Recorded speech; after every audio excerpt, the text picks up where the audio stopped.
Hello, everyone, and thank you so much for joining us today for this wonderful webinar on excited delirium. And we are so grateful for this opportunity to connect with you. I wanted to go ahead and introduce you to our presenters for today. We have Dr. Faroukh Mehkri, and he began his career in pre-hospital medicine as a collegiate EMT at Rice University, ultimately rising to become an EMS in-charge supervisor and the PR and communications lieutenant. After college, he pursued a career in law enforcement as a sworn officer with the City of Dallas. He completed medical school at the University of North Texas Health Science Center and completed his residency in emergency medicine and traumatology at the University of Connecticut and Hartford Hospital. He began at the University of Texas Southwestern in July 2020 as a subspecialty fellow in EMS prehospital and disaster medicine, and will continue his career here as an assistant professor. In addition to practicing emergency medicine, he continues today as a sworn officer with the City of Dallas and serves as a tactical physician with the Dallas Police Department SWAT team. We also have Paul Rosenberger here with us, and Dr. Rosenberger has over 30 years of EMS experience with over 20 years of adult education instruction. He has performed ground and flight paramedic duties and leadership in town administration during his service. He has served as a faculty member and assistant program director for UT Southwestern. Currently, Dr. Rosenberger is the Associate Director of the EMS Continuing Education Program at UT Southwestern and an adjunct faculty member for the Emergency Services Administration BAAS program at the University North Texas Dallas. He is also the co-chair for the National EMS Education Standards Development and Revision Team. And our final presenter is Dr. Gil Salazar. Dr. Salazar is an associate professor of emergency medicine at UT Southwestern. He serves as the medical director of EMS education and oversees both initial and continuing education of area EMS professionals. He practices clinically at Parkland Hospital Emergency Department. Dr. Salazar is duly board certified in emergency medicine and EMS and serves as core faculty for the emergency medicine residency and the EMS fellowship programs of UT Southwestern Medical Center. He is the creator of Campus Emergency Preparedness and Survival Training. His main goal is to improve the quality of education and the management of natural and human-made disasters. And for all of those who are joining us today and looking forward to earning free CE hours for attending this webinar, know you will need to attend the entire webinar, and then you will also need to complete an assessment we will send to your email within 24 hours after the webinar finishes. Once you go ahead and complete that assessment, we'll automatically report your CE hours to CAPC, so you don't need to worry about anything. And now I'll go ahead and turn the time over to our presenters. Well, good afternoon, everybody. My name is Gil Salazar. It's such a pleasure to be here. I am so grateful to have the opportunity to spend a little bit of time with you this afternoon, and thank you to Career Cert. Thank you to Danielle for allowing us the opportunity to address you today. I'm especially grateful to really good friends of mine, Dr. Mehkri and Dr. Rosenberger, whom I know very, very well, and so excited. Dr. Mehkri is going to be joining us as core faculty in the Department of Emergency Medicine at UT Southwestern. I wanted to discuss with you very briefly why I think this topic is important.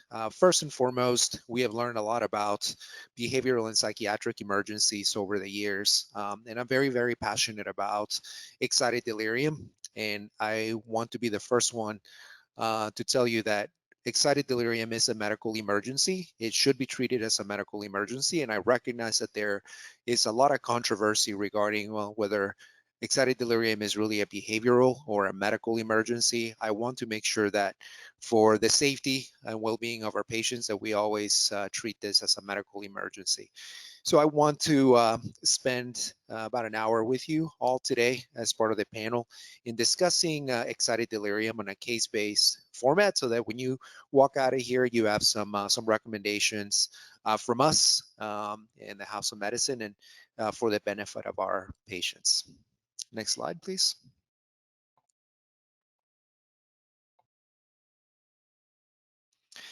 Let's go ahead and get started with a case. This is a real life case, and I'll spoil a little bit of the surprise. Dr. Mehkri was involved in this specific scenario. The call goes out approximately 8 p.m. We're working in a suburban environment, and the call goes out for what sounds like a medical emergency at a local bus station / train station, a bit of a hub. It involves a gentleman between 20 and 30, and a well-meaning bystander called because he is covered in blood and is irritable, screaming at individuals, and somebody called it in saying that he looks intoxicated. I'm going to turn it over to Dr. Mehkri for the actual scene and what hat he was wearing on that specific day. Hey guys, like Gil mentioned, very excited to be here with you today. Very, very happy to be able to kind of present this topic from a unique perspective. Yeah, this was my call. This was a very tough day for us. We were actually just patrolling the city kind of in a very low profile covert unit as part of the riot squad. It was just around the time that elections were going to come out in January and some of the preliminary results. So we were kind of trying to be ready for anything. And get this call that goes out over the radio about 1.5 miles away from us at the rapid transit area, the bus stop, that there's an armed encounter. There's 2 individuals fighting. One of them has a gun. So my partner and I are both law enforcement trained, medical trained. So I was like, let's go see if we can help. Let's see what's going on. And we show up, and there's this gentleman on the ground with a few officers around him. There's a gun nearby. They're on top of him. They're getting him cuffed. But there's this other guy who's walking around, a crowd forming, dripping blood from the back of his shirt, his left hand. He's profusely sweating, and he's not answering any questions. He's not redirectable. He's sitting up, standing, sitting down, standing, sitting down, standing, running around in circles. And we're like, oh God, this is going to be one of those situations that all of us hope to never be in. But so you show up and you got to ask yourself, you're doing your initial scene survey. You see something distracting over here, hopefully under control, but you can't completely rule it out. There's a weapon, there's people, there's potentially someone dangerous. And then you see this guy who's by himself, who clearly has deep lacerations, potentially a bad life-threatening injury, but also not cooperative. So how are we going to handle this? What information do you want to gather as quickly as possible? How are we going to approach the situation to keep ourselves safe and also give this person the best care that we can? So Dr. Mehkri, Paul Rosenberger here. The original slides are a little misleading. I do have a doctorate degree, but it is in education, but clinically I'm a paramedic. And so if I was the arriving paramedic on this particular scene and you were the officer, I would want to know if, when we teach paramedic students, we teach them the dance, the BSI, the scene safety dance. And the reality of this particular situation is that this patient isn't going to fall, or this scene isn't going to fall into a simple, this scene is safe or not safe. It's going to be very dynamic. It's going to be changing a lot. And, I want to know specifically, and if our viewers haven't had this consideration or this discussion with their law enforcement agencies, how do we transition from a law enforcement scene? As Gil has clearly said, this is a medical emergency. And so there's going to be a dual relationship that you and I share on this scene as commanders of this scene. And so, do you want to talk a little bit about how you hand this patient off to me as a police officer and I being the arriving paramedic? Absolutely. And Paul is being exceptionally humble since he has probably been doing paramedicine for longer than I've been alive. So when he says he's not a physician, that is very, very humble of him to say, because he's definitely, a lot of what he's done has taught me how to practice medicine. So this is a very difficult question, and it's a very complex situation. So like Dr. Rosenberger mentioned, he's saying that we're all kind of taught this process. We're taught that you have a hot zone, a warm zone, and a cold zone. And in reality, this is more of this type of situation when you can constantly blend in and out of what's a hot zone and what's a warm zone. The right answer here is law enforcement has to command the scene initially. They are responsible for the safety of everybody else on scene, right? Ultimately, you are responsible for your own safety, but how could I give you somebody and say, take care of this person if they have guns on them, knives on them, weapons on them? This individual actually had a large 5.5-inch steel blade in his backpack that he was carrying around on him while all of this was going on. And, you know, onlookers were kind of yelling at us and saying, take your hand off your gun. He's not going to hurt you. He's not going to do anything. His hands are empty. You don't know. How long does it take to pull something out of your waistband, to pull something out of your backpack when someone's distracted? So the right answer is, as soon as you can, you get hands on that patient, on that subject. See, I'm transitioning roles myself. You get hands on that subject, you put them in cuffs, you pat them down, you make sure they're safe, and as soon as you hand that person over to a paramedic, that is now a patient. And you are there for the safety of the paramedics, the bystanders, your teammates. But when a paramedic comes on scene, when you guys come on scene, that is, you are the highest level of care now for that patient, and that is a patient. And I think, you know, one of the clarifications that we really want to make at this point is that this is a scene that has dual command. So this is a clinical scene, this is a medical emergency, and at the exact same time, this is also a law enforcement scene. And so to think that one agency is in control at this moment would not be accurate. And so we have to share that responsibility. So I would probably, as a paramedic, do a MARCH assessment. And if you're not familiar with a MARCH assessment, MARCH stands for, the M stands for massive hemorrhage. And so my first focus would go to that bleeding. I would want to know a lot more about that bleeding. A is the airway, the R is respirations, the C is circulation. So that's typically our ABC assessment. And then the H in MARCH is hypovolemia and head injury or head trauma. And so at this moment, I don't think we have any hypothermia, or we could potentially have head trauma here. Maybe that's why this person is behaving as they are. But my focus right now is going to be on that bleeding and the safety of myself, my partner, law enforcement, and the bystanders that are on the scene at the moment. And we'll go to the next slide here, and you can kind of see what we saw. So this was our primary assessment. This patient is screaming. As Paul mentioned, his airway looks intact. He's breathing very fast. You got to ask yourself, is he breathing fast because he's anxious? Is he breathing fast because he's potentially on some sort of drug or intoxicating substance, right? Or is he becoming severely acidotic? Is he on something that's causing a lot of acidosis, at least trying to blow it all off? He had good pulses. Clearly he's agitated. He's not really cooperative. But like we mentioned, we see some dried blood on the right upper extremity, see a huge laceration across the back, and he's got a laceration on his forearm, but so far no arterial bleeding, no pulsatile bleeding. Yeah, and so I think, you know, I can kind of now move my focus away from that bleeding, knowing that it's controlled with direct pressure and it's not pulsating. And so, you know, as you just mentioned, this is probably not an arterial bleed.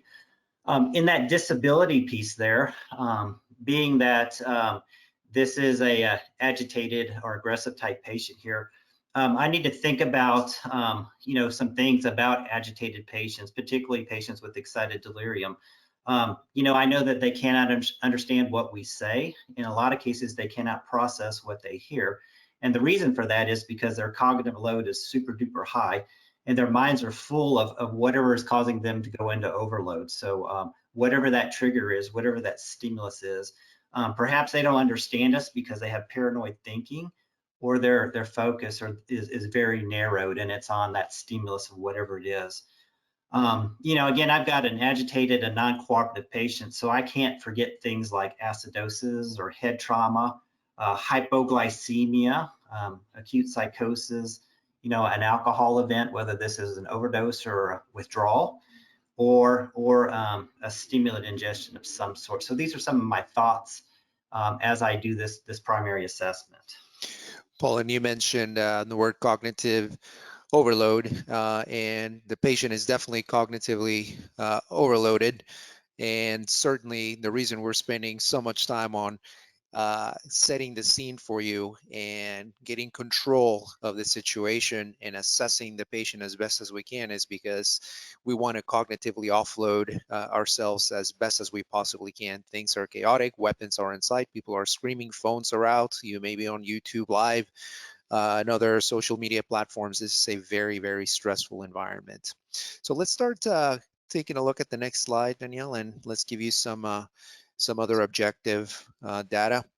As you begin to look at the vital signs, I ask you to consider, we're going to launch a poll here in just a second. When would you actually go ahead and put your hands on these patients? It may be about protocols, but when do you actually proceed with your patient assessment and getting vital signs and touching these patients?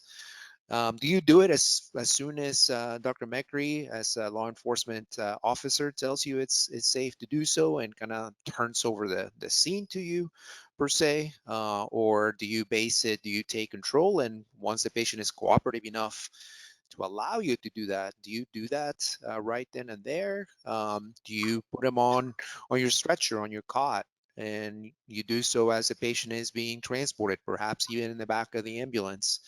Or I have seen some systems before where you defer like a formal assessment, accept vital signs and a rapid trauma survey um, until the patient arrives to the hospital. So I want to hear what you say, and we'll go back to the vital signs here in just a few minutes. It looks like most of you want to go ahead and do so as soon as the patient is cooperative enough. One of the things I teach our EMT and paramedic students is when there's a medical emergency, we have a lot of respect for law enforcement. Ultimately, if it's a medical call, we are the leaders on scene. So in this situation, Dr. Mehkri, as a law enforcement officer, and the paramedics have worked very nicely in this kind of dual control of the scene. And I agree with you. The moment I feel it's safe to do so and the patient is cooperative or restrained, I can go ahead and do my assessment. So let's take a look at the objective data then, Danielle. And the first thing I will point out, certainly that tachycardia of 175, in my opinion. Tachycardia equals shock until proven otherwise. I can't assume it's drugs or even alcohol or stimulants. I gotta assume that this profuse hemorrhage has something to do with that. We have some tachypnea at a rate of 30, a good SpO2 on Romer. Bring your attention to the end-tidal CO2, which I think is a valuable tool, even a vital assessments tool, if you ask me, at 24. So we know that he is probably more than likely hyperventilating. Notice that temperature. These patients with excited delirium can become febrile as a result of that big, massive sympathetic surge that they have.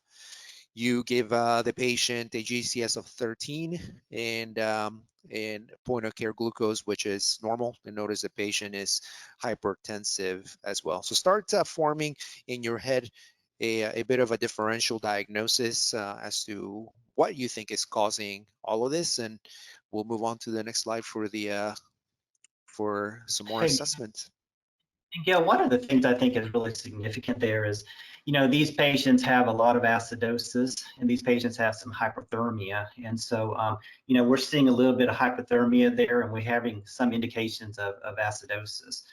And so those are the things that jump out at me as I assess this scene here. When I go to the sample history that we obtain from the patient, the bystanders, whoever's given us this history, when you look at these symptoms here, it's pretty much what we've seen already. He's agitated, he's altered, he seems to be unfocused, uncooperative, and clearly excited. The allergies, the medications, nothing going on there, so that's kind of nice to know. But Officer Mehkri is telling me that this gentleman has been arrested before with controlled substances such as cocaine and PCP. And we know that cocaine can certainly be a stimulant that could cause an aggressive, excited delirium type situation. So we have a little bit of history to go on. No idea when he ate something last. But again, as the scene has played out, police have arrived about 5 minutes ago. Again, the crazy behaviors that we saw in the scene here. and no other history. So of the history that I get here, the things that are most striking to me is this past history of stimulant use, and knowing that that potentially could be a cause for excited delirium.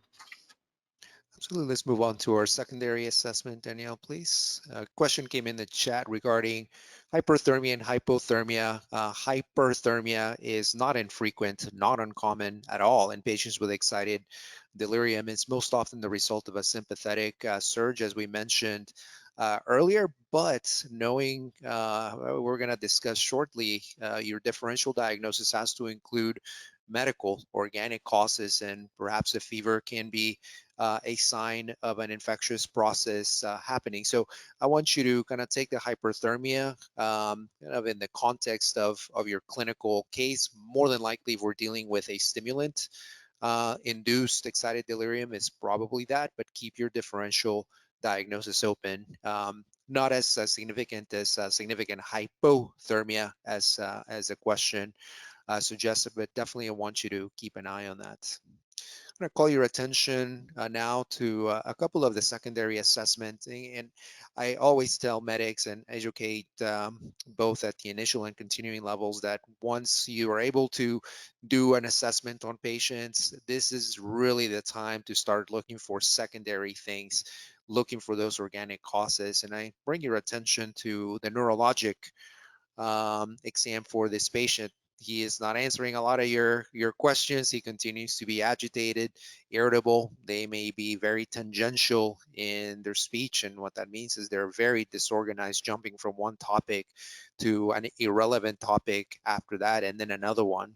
Okay, so it's very tough to do a formal neurologic assessment on these patients, but the things that you can glean from a patient being awake and alert and moving extremities is that perhaps you're not dealing with a central and intracranial type of pathology. All right. Paul made outstanding mention that we always control bleeding first, and that cannot be emphasized enough, as the differential diagnosis right now still includes hemorrhagic shock. Next slide, please. So this, guys, is what we call the BARS assessment, or the Behavioral Activity Rating Scale. Essentially, a few years ago, the Journal of Psychiatric Research put out this rating scale as a way to kind of take a lot of subjective information and attempt to objectify it, attempt to talk to each other about it in similar terms. You can think about this kind of the way we think about the GCS for trauma patients, right? We're looking at a psychiatric patient, a patient with mental health, a patient with excited delirium, any type of mental crises, and you're assigning them a level of activity. You're assigning them a level of mentation, with one obviously being at the lower end of the scale. You know, they're asleep. This will be kind of like your opioid toxidrome patients. You can hardly arouse them. They've taken a lot of fentanyl. They're breathing slowly. You have to sternal rub them. And all the way on the other end is kind of where you have your violent patients, your patients who may be on something like cocaine, or who might just be having a psychiatric break, and they're cutting themselves or cutting someone else, or stabbing somebody, or eating somebody's face off on the side of the street because they took bath salts in Florida, you know, crazy stuff like that. So this is a good time to kind of poll you guys again. What do you guys think is where my patient was, Paul's patient was on this scale? You guys can kind of take a look at what you've heard so far, his secondary assessment, et cetera, and assign him a score. If you were going to talk to me, if you were going to drop this patient off at the ER and Dr. Salazar was working that day, one of the things you could include in your report is we did an initial BARS assessment and he was sitting at around blank. And it's definitely worthwhile always assigning objective measures to our physical assessments. You know, one of the luxuries that hospital personnel have is the ability to, you know, the patient may be at a 4, but on scene, like the three of us have been on many times before on these types of calls, the patient may have been a 7. So somewhere in between, there's a drop off, and so this BARS assessment really allows patients to have a more objective way of looking at it. So Faroukh, it looks like the majority of folks are thinking about between a 6 and a 7. And Paul, you know, what do you guys think? Yeah, I think when we were talking about this, when we discussed this, we gave him the same.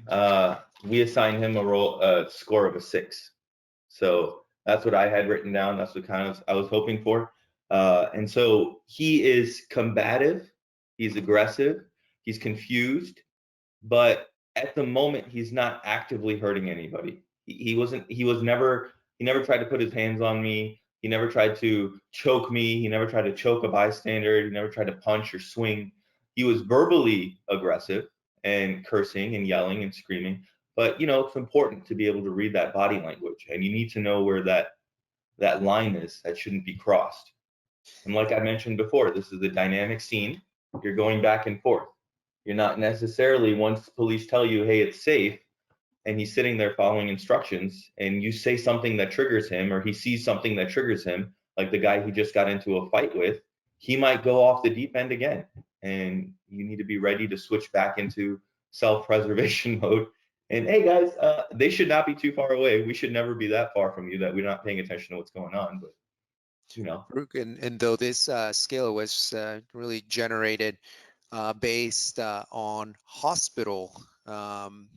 patient, I want to make the argument that it is easy enough to implement, and the basic concepts of it easily memorizable, so that you, as an EMS clinician, a professional, can say, yeah, this is easily a 5, 6, or a 7 without having to memorize 30,000 criteria. Paul, what do you think? Yeah, I think clearly this gentleman is a 6. And when you look at this scale, the upper ends of the scales, the 5, 6, and 7, are all indications of some form of agitation. It's more of what's the degree of that agitation. So if you look at 5 and 6, the bottom line I see here is that both of those patients are redirectable, meaning that we can redirect them and get them to give us the behaviors we want. Whereas that 7 is they're not redirectable and they're not responding to de-escalation. And I think, Gil, when I call that into you at the hospital and I say we're dealing with this patient that we think has excited delirium, and that patient has a bar score of a 6 or a 7, it gives you a big indication what you're getting ready to deal with in the hospital. And also when I start asking for orders for different types of medications, this is also going to be a big clue for you, so that you can give me the orders that I do or don't need. 100%. So now that we have spent quite a bit of time setting the scene for you, doing a patient assessment, and giving you some objective measures on how to assign a condition to this patient, let's this is where the meat of the matter is. Let's start taking a look at how we assess this patient medically, and even more importantly, how you treat it. So Daniel, next slide, please. As you begin the medical aspect of it, and remember, even though this gentleman has had prior arrests for stimulants, you never take your hat off from the medical side of things, and you should consider organic and medical causes of this until proven otherwise.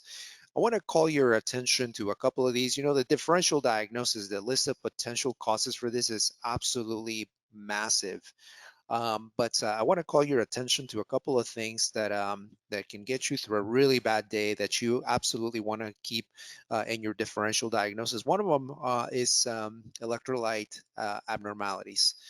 Um, Blood salts like sodium, potassium, and these agitated patients who've been running around, sweating, volume depleted, dehydrated, can be really out of whack and even lead to things like seizures, like in hyponatremia or low blood sodium. And that can also cause altered mental status. Uremia is one of the chemicals in the blood, the levels of which can go up really high in patients with kidney injury following something along these lines of excited delirium. And things like rhabdomyolysis is breakdown of the muscle cells in these patients who are agitated, running around. That uremia level, when it goes higher and higher, can cause altered mental status. I also call your attention to infectious and inflammatory causes such as sepsis. Remember, this patient is febrile, tachycardic, and so these patients can we've missed them before. Things like meningitis, encephalitis, infectious diseases can cause a patient to act erratically, to be febrile, to be tachycardic. It may have absolutely nothing to do with the stimulants they just took. Always remember your medications in this era where a good chunk of the patients that we run on are on medications. Polypharmacy is a really big deal, particularly patients who are on SSRIs like antidepressants and things like serotonin syndrome, these surges in serotonin that can cause patients to have altered mental status. They can have things like fever, muscle rigidity, and excited delirium. These are medical causes that need to be considered, and even more reason for us to perform a proper assessment.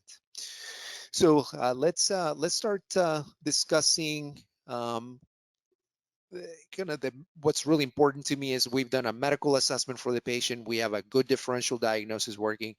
I want to kind of throw it next to the group to begin a structured way of treating these patients. It's a hectic scene. There's a lot of things happening, and sometimes the care of these patients is not as structured as what we would like. So let's go to the next one, guys, and discuss how we treat this patient. All right. Yeah, Gil, one of the things I would love to discuss, I wish we had about 3 hours additional on top of this 1 hour, but a lot of these patients, the problems that we have here, are hyperthermia, and we had a little discussion on that.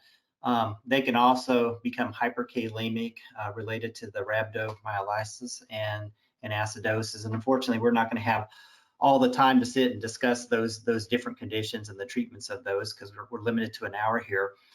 But from a big perspective here, one of the things we want to do initially is to start this verbal de-escalation.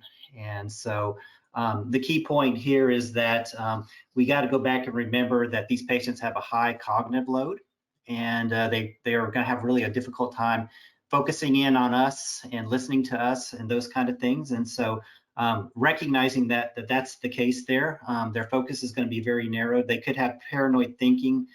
And so when we do this de-escalation, we have to really do it in a really good way. And so the quality of that is crucial. It's so important here.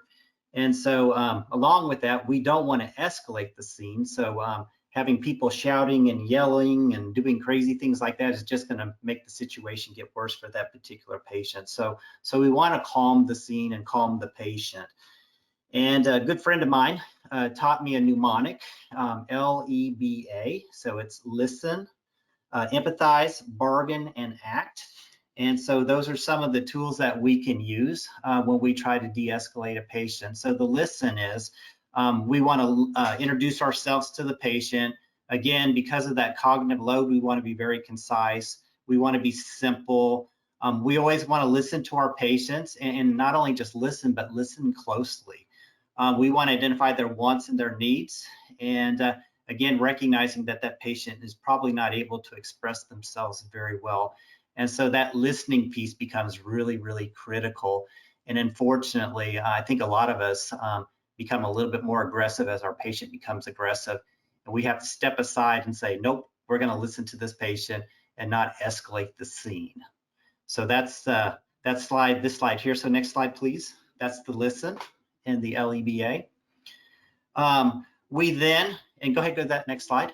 We then want to empathize with our patients. And so we want to agree with them to the extent possible, but always recognizing that it's okay to disagree and set boundaries and things like that. The B is the bargain. So we want to bargain with this patient. We want to offer them choices, in some of the care to the extent possible here. We want to exchange things that they value. Maybe they need a blanket, or maybe they need a drink, or just something that will calm them and soothe them. And we want to allow that patient to regain some control. Again, with safety always in mind here. And if none of that works, then the A is that we're going to have to act. And so again, but we did everything we could to de-escalate and not allow any further escalation of that scene. And when that doesn't work, then we have to move on and do other things. Paul, and it's very hard to take verbal de-escalation seriously because this scene is so dynamic. We just want to do something about it. We want to just move on to the next thing. But trust me when I tell you, we have studied this, and the ability for an EMS professional to structure this verbal de-escalation adequately is absolutely life-saving. We listen to the patient, okay? Let them do whatever they're doing. Empathize. I can definitely understand why you're angry right now. Let's see how I can help you. Bargain. Listen, let's give you a cup of water. Let me check some vital signs on you. And then lastly, you act. Whatever you bargain the patient with, you gotta act on it and take the next step. But it's an act of patience, really. And provided your scene is safe, this is an absolute amazing way of getting better control of the scene without having to take extreme steps. Yeah, and I think it's hard for us not to get charged ourselves, because this is a very hot and very stressful, it's very dynamic. And we just have to really work hard on just sitting back and being the calm person on that scene, while maintaining our safety. Absolutely. Next slide, Danielle, please. Now, when things in verbal de-escalation don't work, or they've worked to a certain degree, well, we move to the next structured way of doing things. So, Dr. Mehkri, physical restraints. Yeah, so like we mentioned, guys, this is the escalation of force. This is the escalation of use of force, and it has to be done responsibly. This is why when we start putting physical restraints on people, the one takeaway is for the least amount of force, the least amount of time possible. You want to, if you need to put this person in restraints, you have to do it safely. You have to use as many people as you possibly can to do it safely. You shouldn't be wrestling with this guy on the floor one-on-one. And most police officers will typically carry around metal handcuffs, so that's what they will use initially. And then the point is, the physical restraints is a means to an end. It's a means to gain control until you can move to the next step of dealing with this patient's psychosis, giving them the types of medications that we will talk about here briefly, to then allow them to be removed from those restraints. What we've found with all of the data and all of the research is that when you have this combination of mental health, this combination of drug use or drug abuse, and you're restraining the patient, that's the highest risk situation. That's the situation in which these patients can collapse. These patients can have cardiovascular issues, airway issues, hypoxia issues. So the dudes is as little force as possible after you've tried verbal de-escalation for the least amount of time possible, and constantly reassessing this patient. This is not, and I'm telling you this, if you don't remember anything else I told you today, this is the thing you have to remember. You do not put this person in restraints and walk away, and you don't let anybody else do that either. This is somebody who now needs to be monitored closely because they are at a very high risk of cardiovascular collapse and sudden death. This is the type of person who, when they've been built up and anxious and frantic, and now you're you're restricting their ability to move, this person accidentally lands on their face or on their stomach, and there's a whole bunch of weight on top of them, and their heart's pumping at 175 beats per minute. It's a recipe for disaster. So you don't prone these patients, you don't put them on their stomach or their face. You certainly don't tie their extremities together with their lower extremities and hog tie, so to speak. You don't put their head in between the stretcher or in the bottom of the wheelbase or the car in the car. And you try very, very hard to move from physical restraints to chemical sedation. And notice that we use that word very carefully. We're not chemically restraining these people, we're chemically sedating these people in the setting of a medical emergency. What a physical restraint will look like, if we want to go to the next slide, you guys can kind of take a look. You can use your stretcher, and you can tie this person one hand up, one hand down.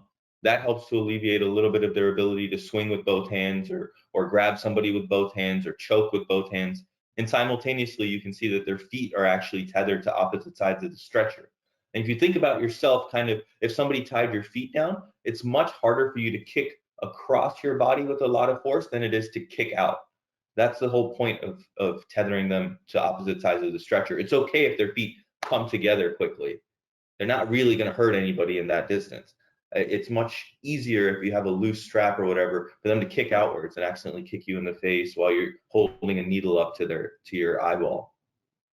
And Faroukh, put back on your police officer hat. And so when we arrived on the scene, this person was cuffed, and At some point, again, as we mentioned, this is becoming moving from a law enforcement to a medical emergency.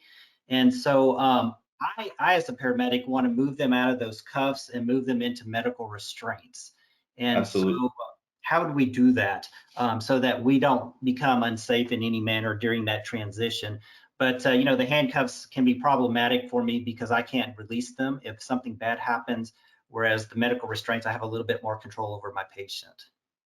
Right, absolutely. So means to an end, as soon as we get this person in a situation where they're a little bit more calm, they're moving down that bars continuum, they've gotten medications or they've de-escalated, then cuffs stay on the patient, medical restraints go on the patient. You usually have officers helping you hold that patient down if you need to or whatever the case might be. Then the cuffs come off once the medical restraints are secured in place. And if you ever are transporting a patient for whatever reason with cuffs, you don't have soft restraints, they continue to be violent, an officer needs to be there with that person. You never leave a patient in cuffs with the inability to take those cuffs off. Uh, and you're just like, oh, we'll just follow you in the car. You guys be okay. Wave to us from the back of the ambulance if the patient collapses. And absolutely not a safe situation. Faroukh, I want to emphasize two things and address two questions in chat. Number one, getting an initial assessment and vital signs on a very agitated patient may not always be possible until we have physical restraint, and your safety comes first. Absolutely. If you need to de-escalate and physically restrain the patient in order for you to treat and assess the patient safely, by all means, you're not required to do a set of vital signs right off the bat. I want to be very clear about that. Two, I want to emphasize the fact that these are medical restraints, medical level restraints. Yes, the patient can start with law enforcement level restraints, but if you're going to transport a patient with a medical emergency, they need to be medical level restraint. And one of the questions in the chat is, did police escort him to the back of the ambulance and stay with you until you were ready to leave? We are very clear, especially within our system here, that law enforcement and EMS are going to participate one-on-one 100% of the time in the care of these patients. We don't turn over is for EMS, especially in restrained patients. Yeah. Law enforcement will give you guys a lot of credit and a lot of leeway. And always, if you're in a situation where you're unsure, do the safer thing, do the more conservative thing. It's not a macho thing to say when we ask, are you guys good? Do you need us to be in the back of the ambulance, or are you okay if we just follow? And you're still 50-50. You're not sure if the meds have really kicked in yet, or if they're going to work, or if this guy's going to swing at you as soon as those doors close. Just say no. Yeah, if you guys don't mind, I'll take one of the officers in the back. Right? Like, it's a different situation when you're dealing with an opioid patient that you're bagging all the way to the hospital. That person is probably less likely, unless you start pushing Narcan quickly, to be combative with you, versus this Absolutely. person who you haven't really gotten a good baseline yet. You've met them for all of 15 minutes. We have about 10 minutes worth of content that we want to address. So once we, and then I want to leave a little bit of time for questions, guys. When you have verbally de-escalated a patient to the best of your ability, when you've had to move to physical restraints, particularly, I think it behooves you at the paramedic level to start considering and be very familiar with and push the boundaries in your pharmacologic arsenal. I try to stay away from the word chemical restraint. In my personal opinion, that carries some legal connotations that I really don't like. And it's like I'm restraining a patient with drugs, and that to me just sounds kind of cruel. And I want to stay out of trouble. So I prefer the term pharmacologic management, sedation, chemical. Sedation. I just try to leave the word sedation, and that's more of style points. But I want to steer clear of things that could potentially be viewed as kind of legal landmines. There's a couple of ways to do things. Traditionally, you can never go wrong with benzodiazepines as your first line of treatment for undifferentiated excited delirium. They have a good safety profile. You can administer in various forms, including IV, intranasal, intraosseous, and worst case scenario, you depress their respiratory status. Well, you know how to rescue them fine. So you can never go wrong with using lorazepam. I recognize that carries the need for refrigeration, but now the majority of us are using midazolam or Versed is the trade name. Recognize that one of the nice things about midazolam is the easy dose. In an adult is going to be 5 milligrams, and that can be IV, it can be intranasal, it can be intramuscular. And if you ever need to call medical control, particularly in our system, for more, I will almost 100% of the time tell you to give more because you know how to rescue these patients. You do have to give it a little bit of time, okay? Particularly the intramuscular route, okay? You gotta give yourself between 10, sometimes even 15 minutes, depending on the amount of fatty deposits that you have. But that is a wonderful addition to your arsenal. Do recognize that if you're gonna go at somebody with a needle to do it intramuscular, you are perhaps agitating the patient more, and that patient better be well restrained and hopefully understand what you're about to do. Intranasal, the same deal. I've had really good success with intranasal. Midazolam is a lot less invasive. Patients understand that it's probably a safer, less painful route to go, and notice the onset of action is 3 to 5 minutes. Next slide, Danielle, please. Some systems, not a lot of them, we're getting away from using out of hospital, pre-hospital EMS antipsychotics. Traditionally, things like ziprasidone, haloperidol, and other formulations were being given. The problem with that is patients can have side effects, and extrapyramidal symptoms and QTC prolongation are the real deal in the vast majority of these antipsychotics. So I see a lot of systems moving them away. My recommendation to you is that unless you're dealing with these patients for prolonged transport times, such as flight medicine, rural medicine, you may not have the need for antipsychotics. You can get away just nicely with doing benzos. Next slide, please. And then I wanted to mention diphenhydramine or Benadryl. Traditionally, kind of the B52 cocktail of lorazepam, of using haloperidol and the Benadryl, all in combination, provided just absolute massive sedation to the patient, so they would come into the emergency department snowed, and you cannot get a formal evaluation on these patients. They're absolutely sleeping for 8, 10, 12 hours at a time. Although that may seem very attractive, that creates real problems for your length of stay, trying to get a medical evaluation on these patients. So for the most part, systems that use diphenhydramine, it should be for allergic reactions, really, or for extrapyramidal symptoms, dystonic reactions associated with patients' antipsychotics. So I don't recommend that as a first line. I think benzos should be fine, but Paul is going to discuss our good friend ketamine, which I think is an outstanding option. Yeah, ketamine, we're down to like 12 minutes here, and I could probably talk about 2 hours on ketamine, but the key points are, NAMSP and many other national EMS organizations last year released a position statement. And that position statement basically said ketamine for pain and other therapies is a safe and effective analgesic for adult populations. And they go on and they talk about how ketamine can be used for pain, how ketamine can be used for sedation, as well as excited delirium. And, the experience that I've had in this community locally is that when we have problems with ketamine, those problems generally are related to dosing issues. And the range for this particular medication varies greatly from, pain management to sedation to the use for excited delirium. And so, without going into all that detail about the differing dosing regimens, just know that there is a big range, and you're using a very small dose for pain management, whereas for excited delirium, you're using a much higher dose. And these doses vary depending on if you're going IV or IM or IO. And so I think it becomes very confusing for paramedics, myself included.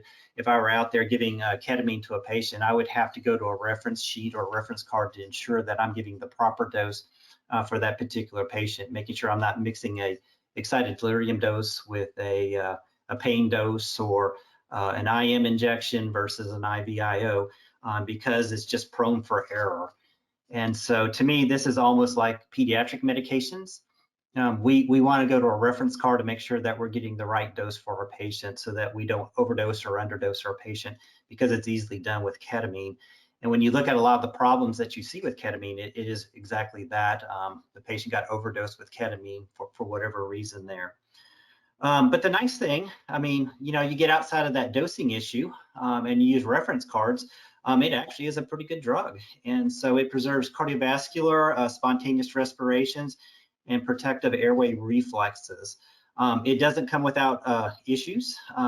You know, laryngospasm, particularly if we're going the IV route and we're doing it too rapidly, we're pushing the medication too rapidly, that is a complication. So we always want to remember that if we're going IV, we're going to push this over at least 2 minutes.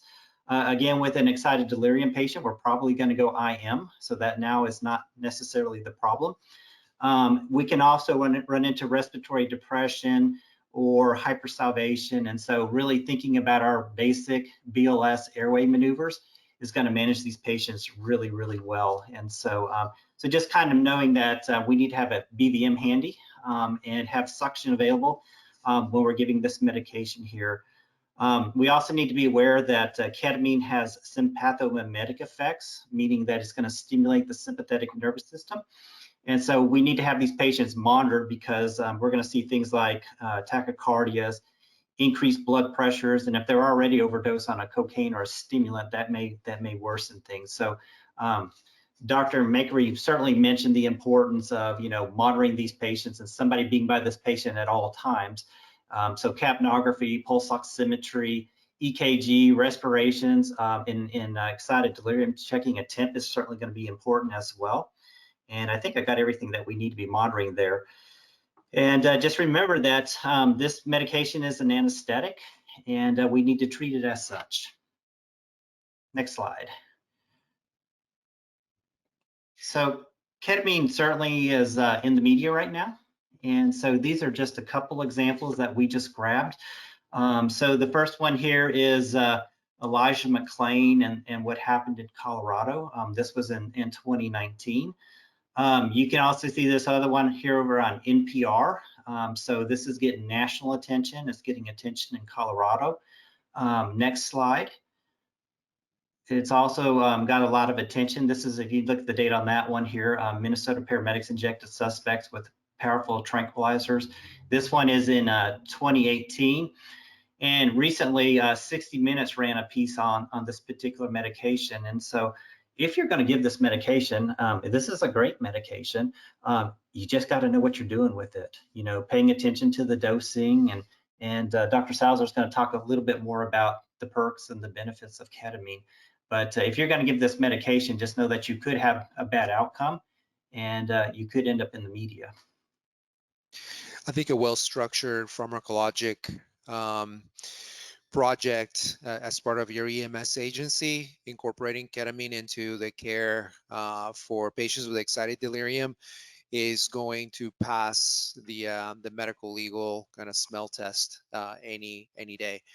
I think that you know, without getting political here, there was quite a bit of press because a lot of these patients were under the care of law enforcement, and reportedly there was quite a bit of kind of going back and forth between law enforcement and EMS in regards to the dosing of ketamine. And so we control the pharmacology. We are the experts in these medications, and so it behooves your agency to develop specific clinical guidelines to address when, how much to use these medications. I want to point out something important about ketamine is that it's pediatric patients with excited delirium, they're out there, and ketamine is a wonderful option for pediatric patients. I do gotta warn you, the emergence reaction in pediatric patients when they're coming off of ketamine is absolutely scary. They can scream, they can be hallucinating, and they can look like they're possessed. I don't mean to make a joke out of it, but that's the best way I can describe it. Sometimes they wind up needing more, but it is a good, safe option to use in patients with excited delirium. One more comment, Faroukh, and then I want to hear your thoughts on ketamine, is that these patients always need to be delivered into the emergency department with a monitor. We have had cases in the time between the doc and the ambulance bay and the emergency department bed, patients on ketamine, we've seen them be so incredibly sedated that they wind up needing an airway, or they're deciding, and we don't recognize it until they're on the actual bed on our emergency department monitors. So these patients, you need to be watchful. It's a very effective medication, but we need to treat it with respect. Dr. Mehkri, what do you think? I agree with all of the above comments. I think the takeaway points for me are, you have to treat it as a sedative because that's what it is. Just like you would use any other sedative and monitor it carefully, you have to monitor patients on ketamine carefully. You have to educate yourself on this medication that if you're not used to using and you're about to start using, the entire world of knowledge is at your fingertips. You can literally Google ketamine meta-analysis, ketamine management, ketamine sedation dose, ketamine anything, and find videos and lecture series from all of us doing these types of lectures. So learn about it, get comfortable with it, learn what to expect. What do I do if I have laryngospasm? What outcomes do patients have if they become transiently hypertensive or tachycardic with ketamine? What is a good adjunct medication if they have a bad emergence reaction? So those are all great questions that I could be happy to give you the answers to, or you could go look it up on your own and learn, so that when you have that situation, you'll know the information. You wouldn't have just heard it once. Adult learning theory in play. We guide you, steer you in the right direction. You take the rest. I want to address, we're coming up on time, guys. One question that somebody had, improvised restraints versus commercially available medical restraints. My recommendation to you is that commercial restraints are inexpensive. They're hospital grade. They're specifically designed for medical use. They're colorful so that in case you're in a very dark environment, you can't get confused as to why they are. And they're so easily deployable, you would be absolutely surprised. And thank you to one of you for the kind comments regarding the usefulness of this training, particularly in regards to law enforcement and the cases in Hennepin County going back to the 90s. Yeah. The only one thing I wanted to say about that is, it is your decision. You are the paramedic on scene pushing the medications to take care of this patient, to chemically sedate them. This is not a restraint maneuver, and this is not something that law enforcement gets to offer their medical expertise on. Hey, I think you should give this patient ketamine. Okay, I think you should put this patient in handcuffs, right? Like, how are we going to take that? We'll do our job respectfully. You'll do your job respectfully, and both of you are working together to make sure that this individual has the best outcome. And if you make the decision to use ketamine, it is your decision, not someone influencing you. Faroukh, we have a question that came in as we enter our Q&A period, is when followed by PD or not, do we stop the ambulance if we were to be assaulted? Absolutely. Absolutely. You can't predict what the patient's going to do. The minute you start feeling like the situation is unraveling or you're in danger, pull the ambulance over. There should already be a police officer in that ambulance with you. And if they're not, then it's much easier to deal with a combative person in a stationary vehicle than it is a moving vehicle. Absolutely. I want to, man, and this is going to make me tear up. Dan Godby, one of my mentors during residency, is here today. Dr. Godby, pleasure, sir. It's an honor for you to be here. So his mentorship meant a lot to me. And so we're really glad to see you here, sir. Dan Godby, glad you're here. We're coming up on the hour, Paul. Let's go very, very briefly through this algorithm, and we'll call it a day. All right, so it's just kind of going through this the flow chart here. EMS handoff indicates, or ED provider recognizes the excited delirium here. We kind of discussed the importance of this verbal reassurance and the de-escalation and not escalating the scene, trying to do everything we can to calm these patients.